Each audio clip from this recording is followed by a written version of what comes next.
Sama natin sa career dati ni Sister May. Pero yung rugby niya, meron ba rin? Mapopromote ako na maging major. Okay. Nice nga. Malapit sa So, general. sama natin sa career. Ang dati ni Kate ay nasa PNP rin. Kaya lang sa province, sa listing na yata, no? PNP captain na mapopromote na magiging major. Hallelujah. Kaya purihin ang Panginoon sa mga kapatiran natin ng mga nasa hanay ng Philippine National Police. Salamat sa Diyos sa patuloy niyang pagkilos. Alam niyo po, sa association ng mga pastor dito sa Taguig, meron pong isang pastor na naka-line up, naka-inline po siya sa tinatawag na police ministry. Pinagpipray po kami na maging pinaka sa munisipyo, ano tawag dito? Commander yata, no? Yung overall na isang police colonel po siya at siya po ay Christian. At pag yun ay natuloy, na siya yung maging pinaka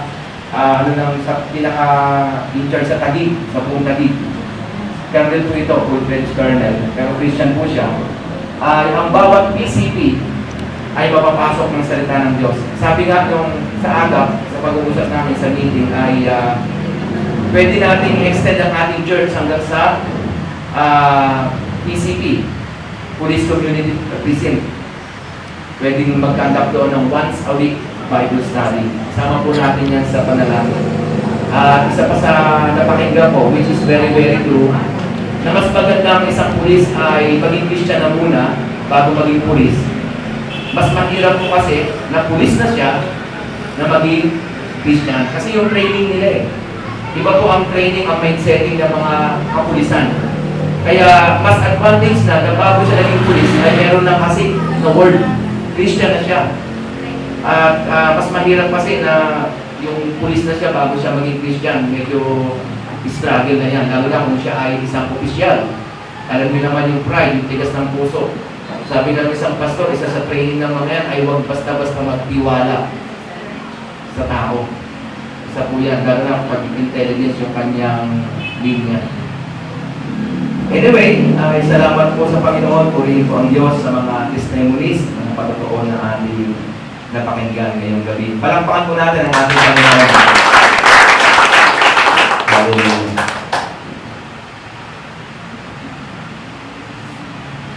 Sa ating po mga Biblia, sa ating mga banal na kasulatan, nais ko pong magbasa na isang talata mula sa 2 aklat ng New Testament. Pero bago ko po basahin, pinahiram ni Brother Vic yung kanyang bagong bilibig. May Bible po kasi ako. At alam niyo naman po, ang Bible ng mga pastor ay talagang sa pagiging gamit na gamit, madali po siyang lumuma. I think mga 5 years na mahigit yan At yan ay pangatlo na sa binili kong sarili kong Bible. Kaya nung nag-usap kami kayo at nagtanong siya, ay sabi ko, nagpaplano rin akong bumili. Pero hindi po ako nagpaparinig. Pero kung yung pakinggan niya, parang gano'n na rin Kasi si Brother Vic ay bilang espiritu ng Diyos, mabilis mag-response yung kanyang puso. At ngayon ko lang napakinggan na nagpaplano pala siyang bilhan ako. Hallelujah. Unahan na lang tayo, no? Hallelujah. Naalala ko po yung isang nabasa ko sa Facebook, sa FB. Patungkol sa tinatawag na info, yung information, di ba bawat pag meron kang Facebook account, so may mga ilang information ka doon. Yung iba talaga, as in complete yung information, pati kulay ng mata, pati yata yung pilik mata. Pero ako, hindi masyado. Ilan lang. Habang nakita ko yung isang information doon ng isang ka-friend ko, nag-umuntindo pa, si Champ. Kung kilala niya si Champ, yung disciple ni Pastor Henry na lumalaban sa URLC, yung local version ng UFC. Sa bandang uli, sa information niya na may ginatawag ng aking pansin, nakalagay doon ay in relationship. So kayo po, anong pagkaunawa yung pagkaintindi na in relationship? Sabi nakalagay doon yung kanyang girlfriend. Ibig sabihin, siya ay nasa isang relasyon o pakikipagrelasyon. Sabihin natin meron na siyang girlfriend. Kasi di ba yung iba single.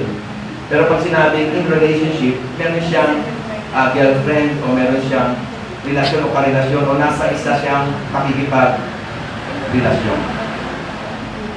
In short, taken.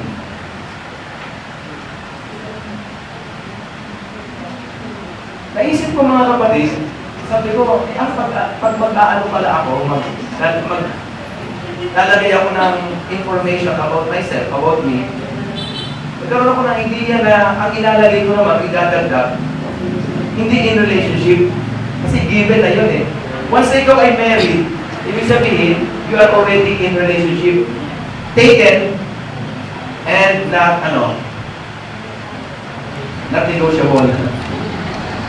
Nalala ko kasi yung isang nagbiro eh. Taken but negotiable but ang ilalagay ko po ay idadagdag ay in fellowship. O kaya, I'm in fellowship. Hindi in relationship, in fellowship. Ay so kung basahin ang 1 Corinthians chapter 1 verse 9. At lalaktaw tayo o tatalon sa 1 John chapter 1 verse 3. Sabi po sa verse 9, 1 Corinthians chapter 1, so verse 9, ang Diyos ay tapat na sa pamamagitan niya ay tinawag kayo sa pakikisama ng kanyang anak na si Jesucristo na Panginoon natin.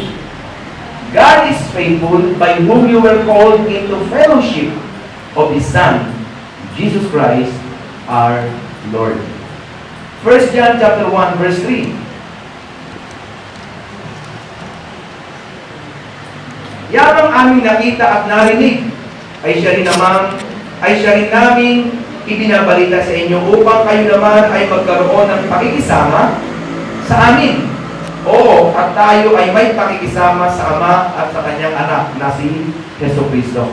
That which we have seen and heard, we declare to you, that you also may have fellowship with us, and truly, our fellowship is with the Father and with His Son, Jesus Christ. Purihin po ang Diyos, pagpalain ang ating Panginoon ang kanyang mga banal na salita ngayong gabi. Nais ko po tayong libuko kasumandali at manalangin.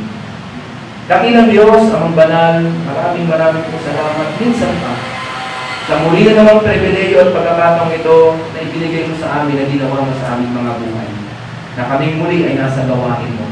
Umaasa po kami, patuloy na nagtitiwala na mayroon pa na namang mga dakilang bagay na gagawin sa aming mga buhay. Mga bagay na idaragdag, ang pananariwa, pagpapalakas, pagpapagaling, pagpapalaya, ay mararanasan namin. Gagawin mo din pagkakaroon sa amin ngayong gabi sa pamamagitan ng pagkilos, ng makapangyarihang pagkilos ng iyong banal na Espiritu. O Diyos, ipinahubayan namin ang pagkakataong ito na habang kami po ay nag-aaral, nakikinig ng iyong mga banal na salita, makapangyarihan kang mangusap sa aming mga puso sa kalagitnaan ito at makapangyarihan kang magministeryo sa buhay ng bawat isa. Pagpalain mo po kami, Panginoon, pagpalain mo po ang pangangaral ng iyong mga banal na salita. At patuloy mo akong gamitin na baging kaluyan na nais mong gawin, nais mong ipahayag at sabihin sa iyong mga anak, sa iyong iglesia. Salamat, Panginoon, ang kapurihan, kaluwalhatian, karangalan, ang papuri ng pagdakilang pagsamba ay tanging sa iyo po lamang sa makapangyarihang pangalan ng Panginoong Jesus. Ang lahat ay magsabi ng Amen. Pwede po bang palakpakan natin ng malakas ang ating Panginoon? Praise God! Hallelujah! Ayos ko pong i-share sa inyo ang paksang I'm in fellowship with Christ. I'm in fellowship with Christ. Pakisabi sa iyong katabi, kapatid, I'm in fellowship. Wag na muna yung in relationship o I'm in relationship. Sa tabi na muna natin yon. Given na kasi yun eh. Gusto kong bigyan din ngayong gabi yung paksa, I'm in fellowship with Christ. Kaya po yung mga binasa nating talata, may 1 hanggang 2 beses na banggit ang word na fellowship. Una, what does it mean when you say, I'm in fellowship with Christ? Kayo po, sa inyo po, ano ang unang-unang idea o bagay o kaisipan na papasok sa ating kaisipan o pag-iisip kapag sinabing ako ay may fellowship o nakikipag-fellowship kay Jesus o sa ating Panginoong Diyos, sa ating Panginoong Jesus? What does it mean when you say, I'm in fellowship with Christ? Alam niyo po yung word na fellowship sa original na pagkakasulat, which is Greek word. Kasi alam natin, ang New Testament ay naisulat po sa salitang Griego, Greek word. Ang Old Testament, nasulat po yan sa tinatawag na Hebrew word, o Hebrews. Yung word na fellowship ay koinonia. Ang ibig sabihin, ito po yung mga kahulugan niya. It means that I'm, number one, in relationship.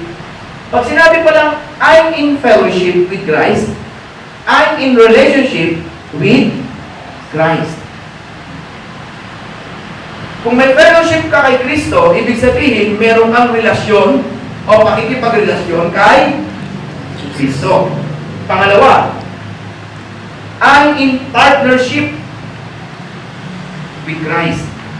Pag sinabing I'm in fellowship with Christ, I'm in partnership. So meron kang partnership, pakikipag-partner kay Jesus, sa ating Panginoon.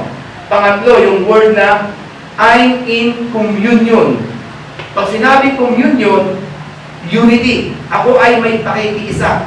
Kasi po yung fellowship, yung word na fellowship, ginamit po sa Bible, especially sa King James Version, pakikisama. Which is, in general term, pag sinabing fellowship, yung ating pagsasama-sama, yung ating pakikipaghalubilo, yung halimbawa, fellowship muna tayo. Sa paanong paraan? Ito, meron tayong konting kainan. Fellowship muna tayo sa paanong paraan. Kwentuhan. Fellowship muna tayo sa paanong paraan. Meron tayong, ang tawag po doon ay fellowship. So pag sinabing ako'y may fellowship kay Jesus, I'm in fellowship with Christ, ito po yung mga pangunahing kahulugan yan. I'm in relationship, I'm in partnership, I'm in communion. Ibig sabihin ng communion, pakikiisa o pakikipag-isa. Pang-apat, I'm in commitment. Kaya tingnan niyo po yung word palang fellowship, ano pala yan napakalawak pala ng sakop niyan. Dapat malinaw po yan, lalo na sa ating mga anak ng Diyos, sa ating mga Kristiyano.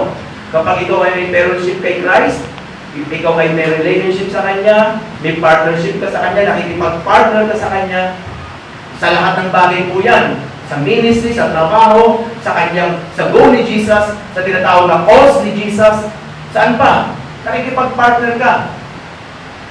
Meron ka rin communion sa Kanya, pakikiisa o pakikipagkaisa.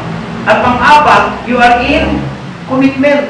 Mga kapatid, hindi ko maubos maisip kung paano ang isang relasyon o pakikipagrelasyon ay walang commitment. For me, relationship without commitment is not relationship anymore. Amen. Kasanlibutan lang po nangyayari yan. Kasi nung undeliver pa ako, meron akong naging isang girlfriend. Ang sabi niya, sige, tayo pa rin, pero walang commitment. At hindi ko maubos maisip kung saan yung direksyon ng aming Kaya walang nangyari.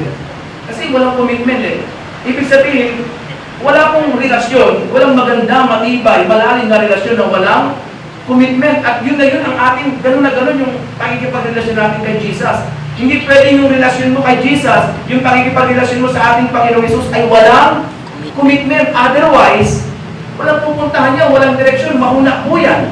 Amen. At as I said, it's not, for me, it's not a relationship anymore. Pag walang commitment ang isang relationship. Panglima, I'm in sharing. Isa rin po sa kahulugan ng fellowship ay sharing o pakikipahagi o pakikipagbahagi. Number 6, I'm in community. Nabanggit ko minsan, alam niyo po, may mga churches na ngayon na hindi na nila tinatawag na church ng church. Pwede rin naman po, Christian community. Minsan, meron naman sa akin, Pastor Alex, kumusta ba yung community ninyo dyan? Salamat sa Panginoon na alam ko yung theological term. Kasi pag sinabing community, syempre ang unang-unang papasok sa atin yung community ng ng agib, community ng barangay, community rin po kasi yan. Pero nung sanabi yan sa akin, kumusta yung community ninyo dyan? Ibig sabihin, kumusta ang church nyo dyan? Kasi tayo po as church is also community. Amen. Community of Christian. Alam niyo po ba yung word na community, dalawang word na pinagsama yan, common, unity. Yan po yan. Kaya naging community. Pag sinabing common unity, iisa yung purpose, iisa yung goal, iisa yung tinatawag na aim. Kaya tinawag na community. Kaya tayo po, pag napakinggan nyo, ay, yung community natin doon. Pag sinabi, nagkukwentuhan kayo, kapan yung prisa sa ibang fellowship, sa ibang church. Alam mo, yung community namin doon, growing yung community natin. Ang tinutukoy doon, yung church namin, yung fellowship namin. Number 7, what does it mean when you say, I'm in fellowship with Christ? Number 7, I'm in association. Alam mo naman natin ang ibig sabihin ng association, yung pakikipag-associate, pakikihalubilo. Ganun. Halos ano rin mga synonyms din yung kanyang mga kahulugang word. Pangwalo, I'm in participation. Merong partisipasyon. Pag ikaw ay may fellowship kay Jesus, meron kang partisipasyon, meron kang association, meron kang community, relationship, partnership, communion, commitment, sharing. Malinaw po ba? Kaya, hindi nakakapagtaka na yung ating pakikipag-fellowship sa Panginoon ay umiinog dito sa 8 ito.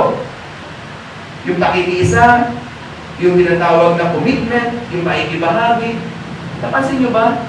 Bakit kaya kinakailangan kong mag-involve sa ministry? Bakit kaya kinakailangan ko ng ito at gano'n gawin ito? Makiisa, makibahagi, mag-involve, tumulong sumuporta sa gawain ng Panginoon. The main reason is because you are in fellowship with Christ. Pakisabi ko sa iyong katabi, I'm in fellowship with Christ. Fellowship in Christ. Amen. Pangalawa, what is the effect of my fellowship with Christ? What is the effect of my fellowship with Christ? Alam niyo mga kapatid ko sa Panginoon, ang isang pakikisama sa sino mang tao, merong epekto yan sa'yo. Yung lagi mong, kasi pag sinabing fellowship, hindi lamang yan yung isang beses mo lang naging kasama, nakakwentuhan, kundi ano yan, malalim na po yan na relationship, fellowship. Yun ang dahilan kung bakit maging yung ating relasyon dito, hindi lamang tayo basta magkaka-churchmate, kundi magkakapatid tayo kay Kristo. Yung ating relasyon, ang nagbabind ay pag-ibig ni Jesus. Yung ating kaligtasan ay tinubos ng banal na dugo ng Panginoon. Kaya, yung relasyon ng mga magkakapatiran kay Jesus, sa Panginoong Jesus, yan po yung tinatawag na matibay at mataas na relasyon sa lahat ng relasyon. Basta sa isang relasyon, involved si Jesus. Basta sa isang relasyon, ang namamagitan ay si Jesus. Mataas na uri ng relasyon o kahit yung relasyon niya. Yun yung tinatawag na quality relationship. Why? Kasi nandiyan si Jesus, siya yung namamagitan at siya yung nagbabind. Kaya sa mga mag-asawa, ang quality na relationship ay yung si Jesus at ang mag-asawa. Nasa taas si Jesus ng mag-asawa at ang nagbabind ng kanilang relationship as husband and wife, as couple, ay si Jesus. Quality po ang relasyon na yan.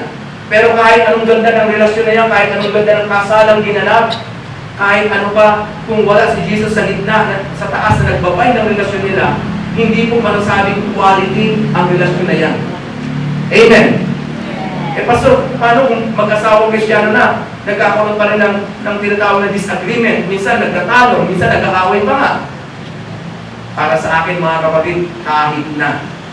Pero kung si Kristo pa rin ang nagbabind ng kanilang relasyon, si Kristo pa rin ang nasa kalagitnaan, nasa taas ng kanilang relasyon, I tell you, quality pa rin ang relasyon na yan. Kasi ang lahat ng yun ay mariresolba sa tulong ng ating Panginoong Jesus. Hallelujah. Kasi may mga pagkakataon, bahagi na po sa buhay ng mag-asawa na kung minsan ay merong misunderstanding. Kung minsan ay merong argument. At minsan pa nga nag-aaway din ang mag-asawa. Pero please, as Christian couple, yung pag-aaway natin dapat ay hindi na ganun ka-worse o katulad ng mga unbeliever na lumilipad yung tank ng kaldero, lumilipad yung planggana, pagkatapos ng away, humupa, ang daming basag. Ang daming sira-sira. Hindi na po, huwag na po natin paabulin sa ganon. Amen. Lagi tayo mag-pray. Ipag-pray ng relasyon ng mga mag-asawa. Ang mag-asawa dapat nag-pray sa isa't isa. Ang aking may bahay, pinag-pray niya po ako palagi. Siya naman, pinag-pray ko palagi. Ang aming relasyon, pinag-pray po namin. Itinataas, ipinagkakatiwala sa Diyos na hawakan niya at pagharian. Amen. Para dumating man yung mga argument, o pumunta man, sukdulang dumating sa pag-aaway, at least ay talagang ano pa rin yung under control ng ating Panginoong Jesucristo. Hallelujah. So what is the effect of my fellowship with Christ? Una, mga kapatid, pride and joy. Alam niyo po, habang sinusulat ko ito, meron akong naisip, parang puro pangalan ng sabon ito. Ako rin yung mapag-isip ko yun. Kasi may sabon na pride. At meron din sabon na joy. Alam niyo po, minsan yung connotation, no? Biglang pag sinabing pride, yabang, hindi po. Meron po positive pride at merong negative. Pag yung pride na negative, ibig sabihin yun, over na yun. Yun yung yabang, yung kapalaluhan. Pero pag tinatawag na pride in a positive way, in a positive part, ang ibig sabihin ng pride, dignity, dignidad, value, and self-respect. Yan yung mga taong may pride sa kanilang sarili. Hindi yung yabang, ha? I'll tell you, hindi po yun. Hindi yung kapalaluhan. Hindi yung kahambugan. Kundi yung dignidad o dignity. Yung kahalagahan, value, at yung self-respect. Pag ikaw ay in fellowship kay Christ, mga kapatid ko sa Panginoon, ang unang-unang epekto niyan sa buhay mo, dignidad. Makakapamuhay ka na merong dignidad. Nung wala ka pang fellowship kay Christ, hindi ka pa in fellowship with Christ, wala kang dignidad, wala kang karangalan, wala kang pride sa sarili mo, wala kang value, wala kang maramdamang self-respect. Bakit? Ikaw ay nag-adit, ikaw ay magnanakaw, ikaw ay ganun. Ang tingin sa iyo ay mababa, maging sa sarili mo mababa ang tingin mo. But, when you are in fellowship with Christ, mga kapatid, binabalik ng Panginoon, nire-restore ng Lord ang dignidad sa buhay mo. Amen. Pakisabi sa iyong katabi, kaya may dignidad ka na ngayon. Tingnan niyo po yung tingin ng tao, di ba? Yung galang ng tao. Lalo na yung mga patotoo nila ay worse. Katulad halimbawa, dating bading, ngayon ay naging badong. Aba, anong bading kinakantyawan? Oh! Meron pong bading na na-convert na naging badong. Nung siya po ay bading pa, ang trabaho niya sa perya. Siya yung tinutudla-tudla. Nalala mo yung sa pedrolag muna?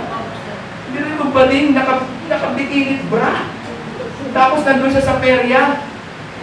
Na pag tinamaan yung buton, bigla siyang nakaupo siya doon, bigla siyang babagsak sa tubig.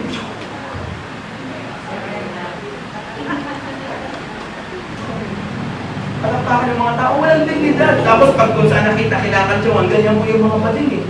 Kinakantyawan, nilalait.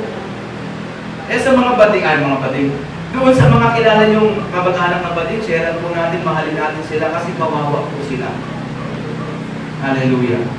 Kasi sila yung tampulan ng kahit saan papapunta. Kaya pilit na lang binabaho yung kanilang dangal. Nagtayo sila ng grupong ladla. Naalala ko yung isang church, meron pong bading doon, pero ano na siya, yung nako-convert na siya, nagiging Christian na. At minsan meron isang ribali-bali silang inimbitahan, talagang yung anointing ng Panginoon, yung powerful, yung preaching, nahamon siya. At nag-altarol siya, umiyak sa Panginoon, at muling nag-recommit ng buhay sa Diyos. At pagkatapos ng gawain, pinakita niya yung evangelist, revivalist, na bisita nila po siya, Pastor, nagpasya na po akong muling magpagamit ng buhay sa Panginoon. Sabi ng evangelist, revivalist, saang ministry ka? Gusto mong magpagamit ng buhay sa Panginoon? Pastor, gusto kong gamitin ako ng Panginoon sa mga katulad ko na pangaralan sa nag-encourage. Sabi ng revivalist, okay yan, magpapastor ka pala. Hindi pastor. Pastora po.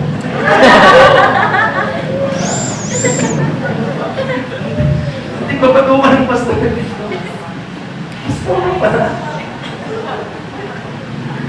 Ganun pa rin eh. Hallelujah. Pero mga kapatid, napakarami pong mga patotoo. Sa DCIS, pag nasubaybayan nyo, meron pong slot doon o program doon na ang madalas nilang bisita sa counseling ay si Brother Vince. Yun nga, yung pinapatotoo ko na siya ay isang dating bading, nagpa-transplant po siya. Pero nung magkasakit siya, na-convert siya, tumanggap sa Panginoon, nag-undergo siya ng mga iba't ibang seminars para sa self-healing, inner healing, spiritual healing, at pinapakinggan ko yung kanyang mga advice at yung mga pagka-counsel niya na napakaganda, nakaka-bless. So, isang dating bading na naging badong, ibig sabihin, ibinalik ng Diyos yung kanyang dignidad, yung pride, yung value, yung halaga niya, yung self-respect.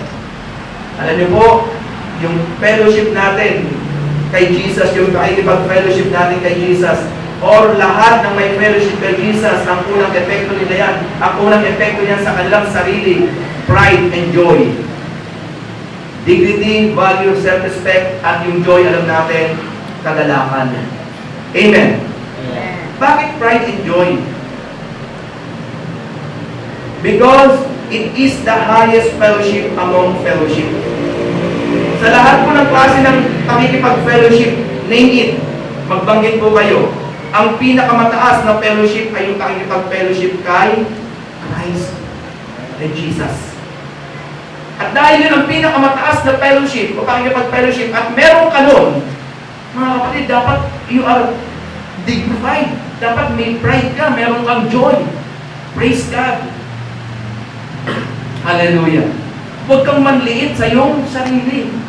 Kahit pa yung mga kasabayan mo ay mga milyonaryo, kahit pa talagang mayayaman, matataas ang pinag-aralan, pero kung ikaw naman ay may fellowship kay Christ, tapos sila'y wala, mas mataas pa rin yung fellowship na mayroon ka. Kaya dapat, mga kapatid ko sa Panginoon, tiwala ka sa Diyos, tiwala ka sa sarili mo, meron kang dignity, meron kang self-respect, alam mo yung kahalagahan mo, kahalaga ng sarili mo, at higit sa lahat, meron kang kagalakan.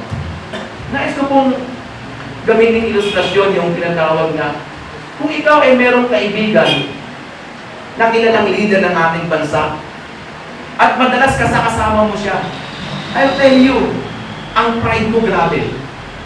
Halimbawa na lang, governor ng isang lugar.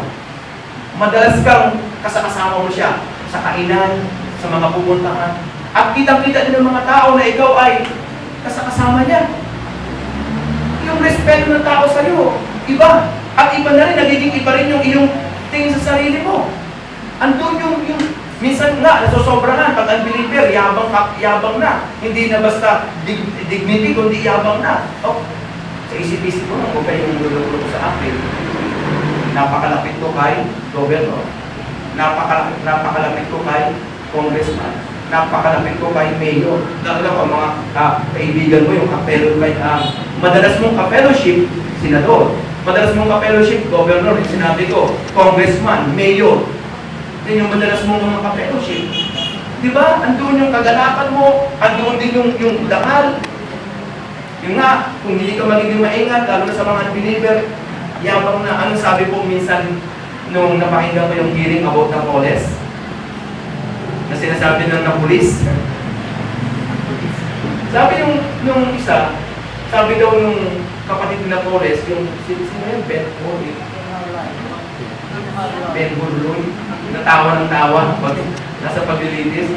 Sabi daw sa kanya nung kapatid ni Napoles na parang paranakot, sabi niya, amin ang mga politiko, amin ang mga senador, amin ang mga congressman.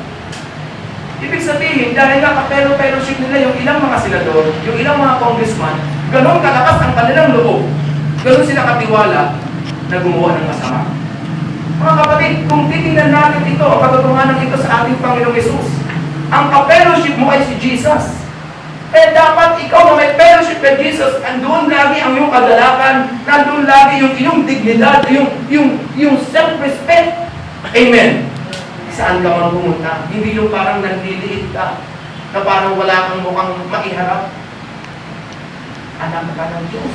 May fellowship ka sa ating Panginoong Diyos. At kailanman hindi niya mapabayaan. Hallelujah. Minsan nga, yung mga taong may mga bulong-bulong, may mga anting-anting, ang lakas ng loob eh. Hindi ako ng lolo ko ng pampaamo dyan. Kaya pag nakita ko yun, paamo na sa akin yan. Hindi ako pagagalitan niya. Naalala ko tuloy sa isang sundalo.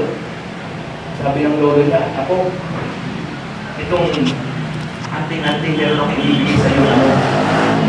Magdisilbing anting-anting ang protection ito sa iyo. Ang lakas ng lolo ng sundalo. Sabi niya, sige lolo, kasi kilala yung lolo niya magaling na maglalakot eh. Sabi niya, ano ba ito lolo? Sabi niya, saka mo lang gagamitin niya at bubuksan, talagang sa oras ng kabibitan, yung pinatawag ng buhay at kamatayan na. Kasi pag binuksan mo yan ng wala sa ganong sitwasyon, makawalan niya ng bisa. Hindi ang lakas na kanyang loob, nakatabo sa kanya. E na destino ng Mindanao, eto na, bakbaka na. Ilan na lang sila.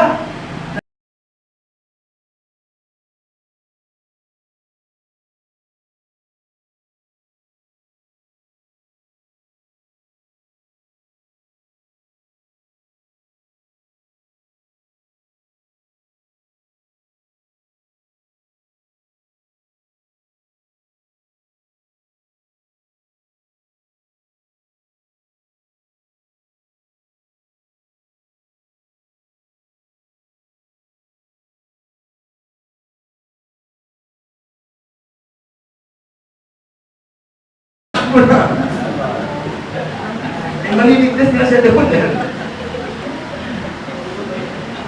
Hallelujah. Lakas ng loob niya, sumalang sa mga volunteer pa siya sa pag may sino sasama, may presyon tayo. Sir, ako sir! Kasi alam niya, protection siya eh. Magdamuli ko lang patay ka eh. Ang sinasabi ko ngayong gabing mga kapatid ko sa Panginoon, yung mga taong yun na sa palagay nila, yung mga kapagligtas sa kanila ay ang lalakas ng loob. Gaano pa kaya tayong may tunay na fellowship kay Christ? Dapat may tiwala tayo. Mag-a-apply ka ng trabaho, hindi ko sinasabing maging mayaman o panalo, pero dapat ikaw ay nagtitiwala. Lord, alam ko ang pahul mo ay sumasa akin. Mamaya, bibigyan din ko po yan. Yan po ang pangunahing resulta, epekto ng may fellowship kay Kristo. Doon sa nakikipag-fellowship o may fellowship, sa atin po yan. Pride and joy. Pangalawa, changes. Pagbabago, dahil may letter S to, mga pagbabago. Hindi ko pa makalimutan yung motto, which is, I really believe it is very, very true. Until now, birds are the same feather, flock together. Sabi ng isang marunong, matanda na siya, sabihin mo sa akin kung sino yung lagi-lagi mong kasama, yung lagi-lagi mong kahalubilo. Sabihin mo sa akin yung dabar cards mo, hindi yung minsan lang, yung lagi-lagi, as in always. Sasabihin ko kung sino ka. Mga kapatid, pag lagi mong ka-fellowship si Jesus Christ, ang ating Panginoon, at lagi mong ka-fellowship ang mga may fellowship din kay Christ, which is our brethren, fellow believers. Mga kapatid, magkakaroon ka ng tinatawag ng changes. Kaya isang bagay na naiintindihan at naunawaan ko ito noon, nung ako po ay bagong-bagong mananampalataya, bagong tanggap sa ating Panginoong Hesus. Salamat sa tulong at biyaya ng Diyos na nawalan ako ng gana doon sa mga dating parang kinasanayan ko, kinaadikan. Tropa, party, ano pa. Basta yung mga bagay na makasanatan, mga bagay ng sanlibutan. Ang unang nilagay at ginawa ng Diyos sa akin, tinanggalan niya ako ng appetite o gana doon. At naging daan din yun para magawa akong unti-unting umiwas sa kanila. Kasi mawawala ng saysay ang pagbabago ng aking buhay o yung aking fellowship kay Jesus, yung bagong-bagong tanggap ko sa Panginoon, kung yung mga barkada ko ay hindi ko po iiwan. Halimbawa, Christian ka na, tumanggap ka na sa Panginoon, naging tunay ka ng anak ng Diyos, ang madalas mo pa rin kahalubilo ay mga adik. Buti sana kung may mission ka sa kanila o kahit sabihin natin may mission ka sa kanila, Yung sobrang bata mo pa sa pananampalataya, wala ka pang gaanong lakas at karunungan at kapangyarihan na mula sa Diyos para sila hikayatin, kundi ang mangyayari, ikaw yung Kaiyak. For example, sa mga bading, hindi naman sa ganito sa mga bading, ha? Halimbawa, isagal mong kahalipino ng mga bading, na-convert ka, naging Christian ka, diyan ka pa rin, naka-intact. Eh, paano ka nakakapagpatuloy sa mga adik, kasinggero, sugalero? Hallelujah. At normal po yun, nakasamang dadating sa atin yung pagbabago na yung mga dati mong barkada, kasi naranasan ko yun i-testimony lang din, na halos isang plato ang aming kinakainan. Pag pumunta ako sa kanila, kumakain siya, hindi na ako kumukuha ng ibang plato, doon na kanila sa salo. Pati sa pag-inuman, di ba, yung isang baso na pinapaikot, doon yung mga tumador Ano pa? Pag napatrouble kami, kung sabing walang iwanan, nandun din yun. Pero naging Christian ako mga kapatid, unti-unti naramdaman nila na bakit pagdalaw nila sa bahay, kasi ganun yun bago pa lang ako, dadalaw sila sa bahay. Walang inom. Naghihintay sila yung iba talagang dinahapin. Siyempre, wala ka pang pinalamig dyan? Ano pinalamig? Meron, sabi ko, labas ako ng tubig. Hindi, ano kayo, wala ba tayong ano dyan? Hindi ako laging nawawala ng drugs ng mga panahon na yun. Ikaw ba naman yung runner? Halimbawa, may hadikit kang pusher, ikaw yung runner. Alam mo yung mga runner, may mga ano rin yan, may mga diskarte yan Halimbawa, pinasa sa'yo na yung isang score nun, yung 10 pesos na marijuana, nagagawang 4 na stick. Ang gagawin mo niyan, gagawin mo lang 3 kalahati. Babawasan mo yun. Sa kalahati ng kakalahati, nakakaipon ka rin ng panggamit. At alam niyo ng tropa, kaya pag bitin sila, ang puntahan nila sa bahay. Hangover, gusto nilang sundutan, di ba? May flashback pa. Gusto nilang sundutan yung tama, wala na dahil kinumagahan na. Pupunta sa bahay yan. Gigisingin ako, sabi ng nanay ko, sino naman yung ibang mukha? Hindi taga dito yung sa atin, hindi taga larang yun Sino? Parang ang aga-aga pinupuntahan ka. Ay, meron lang ano yan, may nakalimutan lang yan. May pinapasabi, sinasabi lang sa akin. Hindi nila alam, hindi alam ng mother ko na ako yung nagbibigay sa kanila. Nung ako naging Christian, pagpunta nila sa bahay, wala nang gano'n. Boring na ang buhay, dumalang na yung kanilang pagdalaw-dalaw. Pero tanggap ko na po yun, okay lang po yun. Kasi pinasimulan ko na ng aking sarili ay i-mix up, ihalubilo sa mga Christian, sa church, sa mga kapatiran. Changes in perception. Unang-una, mababago ang iyong pananaw sa buhay. Kasi siyempre, lagi mong ka-fellowship si Jesus, kung natingin sa lahat, ang Panginoong Jesus. Lagi ka sa church, lagi ka sa gawain, lagi ka sa Word of God, lagi ka sa prayer, plus fellowship pa ng church, ng mga kapatiran. So, unti-unti nababago yung perception mo sa buhay, yung pananaw mo sa buhay, yung kaisipan mo sa buhay, yung view. Nababago po yan. Ano ba ang mga nababago? Character. Yung pag-uugali. Hindi man biglaan, pero unti-unti nababago yan. Yan ay palatandaan ng mga tunay na may fellowship kay Christ. Hindi na naman character, yung pag-uugali natin, yung behavior. Pati yung ating mga pagkilos, action. Noon po, alam natin hanggang ngayon naman, mas worse nga ngayon, na yung mga mura ay flower words na lang yan. Sa sanlibutan, hindi masa. Nari, puto-bumbong basta. Puto-bumbong. Meron nga akong tropang nasaksak, mabalitaan namin, nag-50-50. Magkita-kita ka, pare puto-bumbong, hindi ka pa namatay. Hindi ka pa natuluyan. Sabi naman nung sinaksak na kumpara, puto-bumbong pare, makukuha kayo sa akin. Masamang daw ito. Hindi mo mabatian na gano'n. Tapos na yun, siyempre, in fellowship ka na with Christ. Dumadaanin, nagpapatuloy, tapos sa mga kapatiran. So, pati yung action, pati yung ano ba tawag doon? Yung bukang bibig. Nababago po yan na ayos, hindi man biglaan, pero dinadaanan yan. Amen. In perception, in character, in action. Kasi yan po yung epekto ng ating fellowship kay Christ. Lalo na kung yung fellowship mo kay Christ ay lumalalim at nagpapatuloy. Can you say amen? Amen. Sabi ng 1 Corinthians 15:33. 1 Corinthians 15 sa verse 33. Do not be deceived.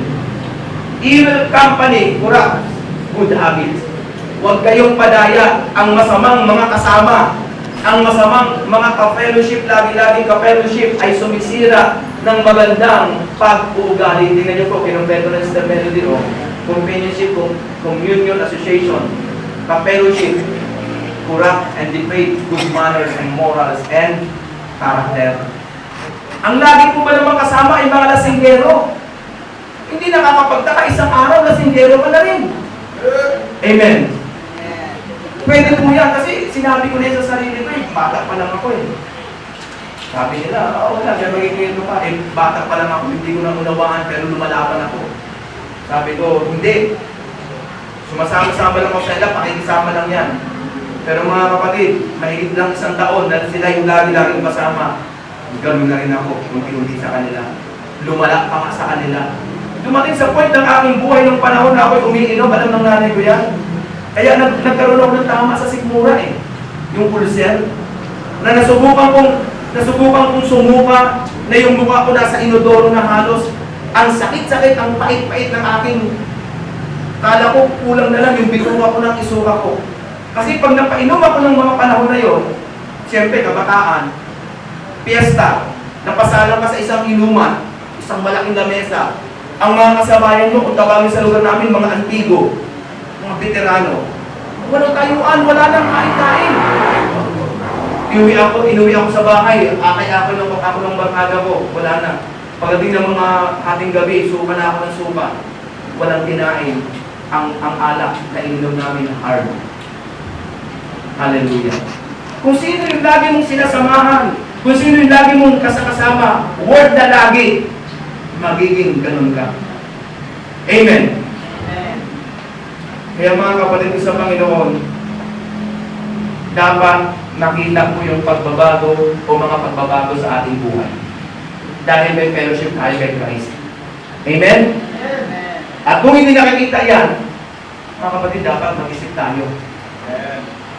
Totoo ba? Unang-unang tanong yan, totoo ba na ako'y may fellowship o pakikipag-fellowship kay Christ? Pangalawa, malalim ba o lumalalim ba yung aking pakikipag-fellowship kay Christ? Kasi kung hindi ka nagbabago, walang pagbabago, tumador ka pa rin, lasinggero ka pa rin, sugalero ka pa rin, adik ka pa rin, kung ano pa rin yung dati mong ginagawa, ganun ka pa rin. Unang tanong, talaga bang may fellowship ka kay Christ? Kung talagang meron, gaano na ba kalalim? Lumalalim ba? O basta dumugtong lang, kaya walang effect? Amen. Alam niyo po, nung katatapos na Harvesters on Cutting, pinumusta ko yung isang disciple. Nung panahon po kasi ni Pastor, sino ba yung nasa Romblon? Albert Appel.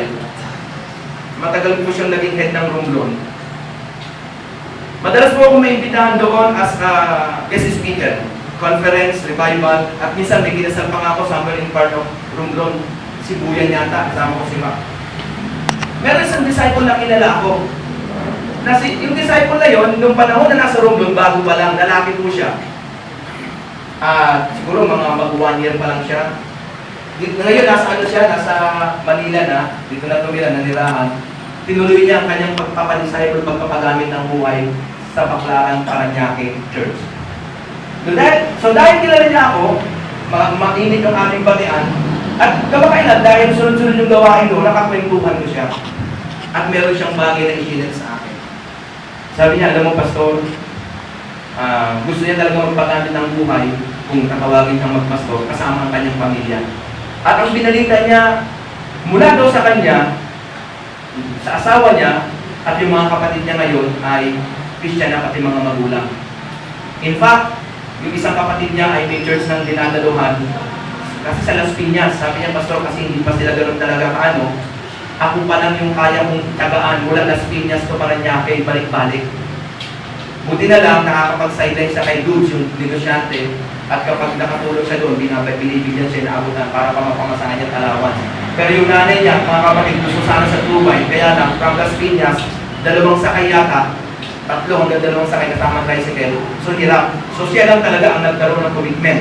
Pero ang ginawa ng kapatid niya, na siya rin ang dahilan kung bakit na-convert, may malapit na church doon muna nagtalaga ng buhay, doon muna nag-church, nagpangalan ng buhay. At ang sabi niya, Pastor, isa pang bagay na kinasal na kami. Sabi niya, kasi nung nasa London ako, yung kami mag-asawa, hindi pa kami kasal. Nagkasama kami ng hindi pa kasal. Hanggang umabot ako ng 1 year na higit, umabot 2 years doon. At may mga pagkakataong nagagamit-gamit na ako sa ministry, bass guitar. Pero alam niyo po, walang sinabi si Pastor Albert na ayusin ko yung aking kasal sa aking asawa. Pero sa pangapangangaral, nagkakaroon na ako ng kondisyon. Pinabasa ko yung kanyang sinasabi, parang lumalabas, hindi sinabi ni Pastor Albert, pero sinabi ni Pastor Jerry Morris. Sabi ko, ganito ngayon kasi, Brad. Parang parang kinontra ko, pinihit ko yung kanyang kaisipan at puso, na si Pastor Albert ay parang tinutolerate niya yung gano'n. Sabi ko sa kanya, hindi, ganito siguro yan, Brad. Nung panahon na nasa Runggang ka, maaaring binugweluhan ka lang si Pastor Albert. Kasi kami mga pastor, may mga gano'ng pamamaraan. Okay, unti-unti, baka ako inuunti-unti ka lang. At kapag nakita niya na yung tamang panahon na nasabihin sa iyo na ayusin mo yung kasal mo, ay doon na. At pangalawa, sabi ko, iba ang pagkilos ng Diyos sa buhay mo doon, yung stage ng pananampalataya o yung level, dito. At maaaring, pagdating dito sa Paranaque, sa Baclaran, nung kinausapan ni Pastor about yan, ay yun na yung talagang tamang panahon. Hindi, sabi ko, hindi yan dahil sa pastor ko ganito o gano'n. Tumatamo-tamo siya. Pero ang point ko doon mga kapatid, ang kapatid na lalaki ito, nung magkaroon po siya ng fellowship kay Christ, pati yung nga, may changes yung iyong perception, yung character, yung action, yung kilos o gawa, na maging yung bagay na yun, na-apektuhan at nababago. Kaya yun, nandun din ako nung panahon na nagpakasal sila ng mag-asawa sa Paranaque. At sabi niya ngayon, Pastor, okay na kami. Wala nang, kumbaga wala nang hadlang kasi maayos na ang aming kasal. Ang point ko po, ganito mga kapatid, doon sa tinatawag na mga ganong sitwasyon, dapat kung ikaw ay in fellowship kay Christ, isa rin niya sa iyong isinasaalang-alang. Isa rin niya sa iyong naisipan at puso na kinakailangan din, hindi man biglaan, hindi man abrupt, pero kinakailangan ko itong tanongin, kinakailangan ko itong ayusin. Kasi ito yung effect ng fellowship ko, pakikipag-fellowship ko kay Christ. Amen. At maging sa mga kabataan, alam niyo po, kahit po sa mga bata natin, sa mga children, makikita mo na merong kakaiba sa kanila compare sa mga children sa labas na mga hindi Christian sila at ang mga magulang nila. Nakita ko yan minsan sa aking mga anak, particular na kay Ishi, na yung kanyang kaisipan ay kaisipan talagang Kristiyano. Minsan sabi sa akin, ba? Nakita ko, sabi niya, alam mo ba, yung inaakay nila si Jane, nila Faith na isang kapatiran, yung sama kabataan, magiging Christian yung pa. Pinakapatingin ko lang, bakit yung kaisipan ng batang ito? Magiging Christian yung pa, nakikita ko magiging sa anong papatuloy, magiging Kristiyano. Sabi ko, bakit? Sabi niya kasi tatlo sila. Tama ba? Tatlo sila. Tapos sabi niya yung isa, nakikita ko paano, talagang seryoso siya, tapos talagang lahat nakasama pa nga daw sa Paranaque. Sabi niya, patingin mo, magpapatuloy yun. Magiging Christian yun. Ibig sabihin, sa murang edad ng aking anak na babae, meron na siyang knowledge, meron na siyang ganong kaisipan na patungkol sa Kristiyano at hindi, magpapatuloy o hindi, yung seryoso o hindi. Naalala ko mga kapatid, ang binubuo ko ang mensaheng ito, oo nga pala, ang aking anak ay may fellowship kay Christ. Kaya may ganong pagbabago sa kanyang kaisipan, sa kanyang puso. I'll tell you, lahat ng may fellowship kay Christ at nagpapatuloy yung pakikipag-fellowship kay Christ, lumalalim yung pakikipag-fellowship kay Christ, may darating at darating na changes. Amen. Maging sa pakikipagrelasyon, sa mga mag-girlfriend at boyfriend, sa mga magpapaligaw. Amen po ba? Amen! Siyempre, iba na yung Kristiyano pamamaraan. Amen. Alam niyo po, nakakatuwa. Nung ako ay manligaw, sa Kristiyanong pamamaraan, hindi ko alam kung saan ako magsisimula at kung paano.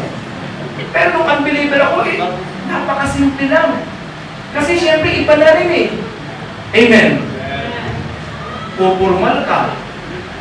Na dati lang naman lalo na ngayon, text na, pwede ka naman ligaw.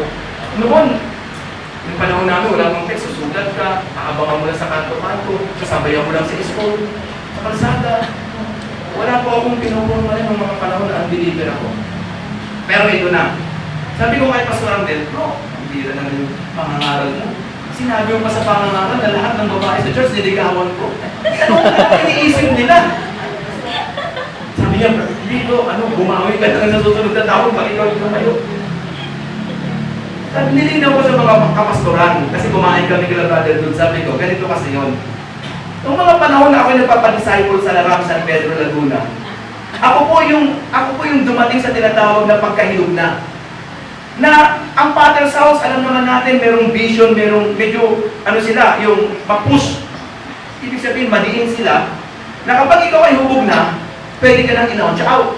At pride yun ng pastor, na nakapag-produce siya, nakapag-hubog siya ng ila-launch out, na ang kanyang church ay merong daughter church, hindi pala tawag na bao, yung parang part ng competition ng Father's House, nakita ko meron pang ganun eh. Kaya yung mga pastor, ganun sila ka-attack na makapag-hubog, makapag-train, tapos pag-asawahin, tapos i-launch out. So, alam naman natin, walang nila-launch out na pastor sa Father's House na binata. Kinakantyawan yan, pare, hindi tayo nagpupuntos ng pare. Kaya dumating sa time, dumating sa, nakita nila, hinug na rin ako sa ministry, so, sa street meet, sa lahat, halos lahat. Lalo na sa Bible study, very effective yung aking Bible study, binibless ng Panginoon. Nakita nila, pag magdala ako sa church ng bina-Bible study ko sa lugar ng Cavite, kung hindi isang jeep, 2 jeep, lalo na pag may mga okasyon. At yun nga, wala akong hinihingi sa mother church, kami lang yun. So nakita ng aking pastor na kaya kong ng tao. Sabi niya sa akin, mag-asawa ka na, Lex. Ang dalawang problema ko, yung una, yung pagiging breadwinner ko, pangalawa, yung pagpapangasawa ko. Panahon na yun, breadwinner ako.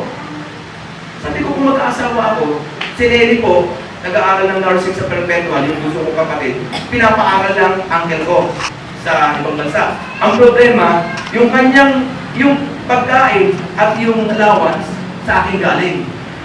Ako yung may trabaho pa noon, ang nanay ko, wala naman ang trabaho ng panahon ngayon. So, ako yung sa pagkain, ako yung bayad ng tubig, bayad ng kuryente. Kaya nga dumating sa point, nung hindi pa ako nagilingkod sa Panginoon, di ba? Siyempre, may trabaho ko, pag-sweldo mo, iinom ka, tropa-tropa. Iuurasan lang ako ng nanay ko kasi natatakot siya maubos yung sweldo ko. Walang budget sa isang linggo. Tatawagin ako niya. Hindi ko muna ako sunduin sa iyo. Nakakaliya. So, sabi ko sa Panginoon, Lord, tama-tama, pag-graduate, inabangan din ang pastor namin na nakagraduate na si Nelly. Sabi ko, Lord, kung magkakatabaho ang kapatid ko, isa yan sa sign na gusto mo na talaga akong mag-asawa para mag-pastor, mag-ministry. Aba, mahigit lang 1 buwan, nakapasok siya. Inabahan ako, mukhang gusto mo nga talaga yata. Mag-aasawa na talaga ako. Pangalawang problema ko, mapapangasawa. At alam niya ng mga pastor, kahit ang mother church, si Pastor Jerry Mores. Kasi nung mga panahon na yun, meron pa akong konting bit, konting na lang naman, na standard sa magiging karelasyon, girlfriend at mapapangasawa. Kasi nung ako po'y unbeliever, alam din ito ng aking may bahay mismo, hindi naman lahat. Pero ilan sa mga naging girlfriend ko, talagang magaganda. Minsan nga, nagbiro siya sa akin, bakit hindi mo nakatuluyan yung taga Batangas? Kasi alam niya, kilala niya, dinala ko pa nga sa church eh. Nung ako'y kinasal, nandun din mismo sa church. Eh, parang inibitahan ko lang, sabi ko, ano ka kasi kasal ko. At talagang pumunta. Nagpasama pa sa katrabaho ko, may regalo pa. Kasi Pastor Jerry nakatulog din. Sabi niya, Alex, ano yun? Ex mo yun, no? Hindi lang ako umimik. Alam ko lang aking ibahan. So, ibig sabihin, nung panahon na yun, medyo mataas yung aking standard sa niligawan. Eh, sino mga disciple na kasama ko? Maliit na kaming church, ilan lang kami. Si Nerby, asawa ni Pastor Arnel. Si Lori, yung dating tomboy na ang laki-laki. Si Melissa, siya. Yun lang, apat ang pagpipilian ko, so wala pang mapili nung panahon na yun. Nakialam na ngayon ng Mother Church, kinausap ako, sabi sa akin ng Pastor Jerry. Hindi, huwag kayo tumawa. Best time mo nilang naman to. Sabi sa akin, Pastor Jerry, next, kung wala kang mapili dyan, dito sa Baclaran. Nirekomenda na nga yung kanyang isang, hipa, kapatid ni Sister Beth. Si Nati, dalawa yun eh. Yun ang pangasawa ni John Tolentino, Pastor John Tolentino, si Edith, tapos si Nati. Pareho mga taga-Baguio yun eh. Tapos meron pa siyang nirekomenda yung taga-costume. Kalimutan ko na yung pangalan doon sa Makati nakatira. Sabi yan, mga available yan. Sabi ka lang dito. Sabi ko, Pastor, sige, mag-pray ko muna. Nataon namang nag-revival yung taga-Western Visayas, sino ba yun? Nonoy Patinho. Pagkatapos ng revival, sabi niya, lahat ng mga, si Pastor Sandy pala, nag-open na ng problema niya. Sabi niya, gusto ko nang mag-dance out para magkaroon kami ng anak. Meron na dito, kaya lang, walang asawa. Talagang yun ang standard ng Father's House nun eh. Di, huling gabi ng revival niya, sabi, patawag ng mga disciple. Ihaw-ihaw tayo. Puntahan naman kami, Pastor Arnel Azul, si Roger, ako, apat kami. Pagkatapos namin magkainan, fellowship, kinompro na kami. Pinaliwanag niya, medyo gano'n. Eh siyempre yung anointing, tsaka yung galing yung ganda ng pagpapaliwanag. So sinuko namin, tinanggal ko yung mga standard ko. Pagkatapos ng gabi yun, sinong gusto na mag-asawa sa inyo? O ba sabi namin apat, kami po. O, sabi ng pastor naman ang pagkuha ng Pastor Sandy, hindi pwedeng sabay-sabay. Good. Bibigyan natin ng priority si Brother Alex kasi siya yung pinaka-nauna. Hindi na sa akin na yung choice. Kung bakit sa akin yung bola. Pastor, sino kaya? Unang recommend nila si Lori. Kaya ako kay Sister Lori. Sa kalagitnaan, ewan ko bakit hindi ko tinuloy. Siguro na-turn ko ako. Hindi ko tinuloy kasi di ba dating tomboy yun, ang laking ng babae. Tapos minsan, ang trabaho niya novelty, ako dito sa TNL, parehong sukat kami. Nagkasabay kami ngayon sa jeep. Naniligaw na ako sa kanya. Pagdating ng sukat, medyo umaambon, nagbukas siya ng payong at ako yung pinayungan. Eh, ang liit ko eh, ang laki niya eh. Hindi ko mapin yung pagiging lalaki ko dito. Laki na ako magpapayong. So, ibig sabihin, to make the story short, hindi natuloy. Sabi ng pastor ko, next. Yung pastor parang siyempre ang hirap ng pilitin eh, di ba? Yung dami. Pastor, pray muna ulit tayo. Eh doon, yung nga, parang nag-open naman yung Sister Lori nun na na nga, ano daw nangyari, bakit talagang wala talaga eh. Di, pahinga muna, pahinga. Sabi naman ng pastor ko, ito, si ano naman, si Melissa. Sige pastor, try ko rin. Sa'yo naman ako kay Melissa. Hindi pa rin natulog. Hindi ka sa sinulisa. Di, sabi sa akin, Pastor Sandy, huwag ka na nga muna manligaw. Hindi ko rin maintindihan, Pastor, hindi ko rin pilitin.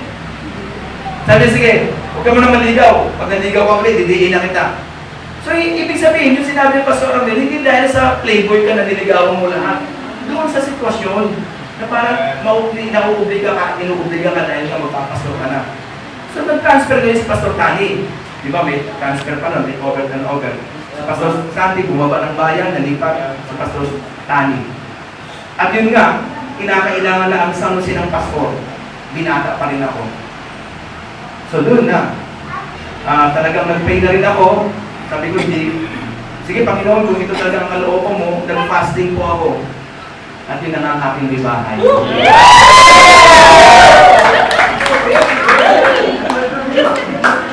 Kaya, misis ko, parang nagbibiro kay Pastor Arnel. Si Pastor Arnel, pati ba naman yan? Hindi na pangaral pa niya. Sabi niya, kaya nung si Brother Alex naligaw kay Sister Elma, hindi na pinakawalan si Sister Elma. Hindi, bahagi lang kasi ng pagpapatawa niya yun eh. Kaya sabi niya sa akin, bawi ka na lang sa susunod na harvesters pag ikaw nakatayo. So, pinaniwanan ko na at least alam nyo na mga kapatid. Amen? So, changes. At yun nga, for the sake ng ayusan, kasi alam niyo po, sa mga ilang karanasan natin, sa mga kabataan, hindi ko po ina-advise na ligaw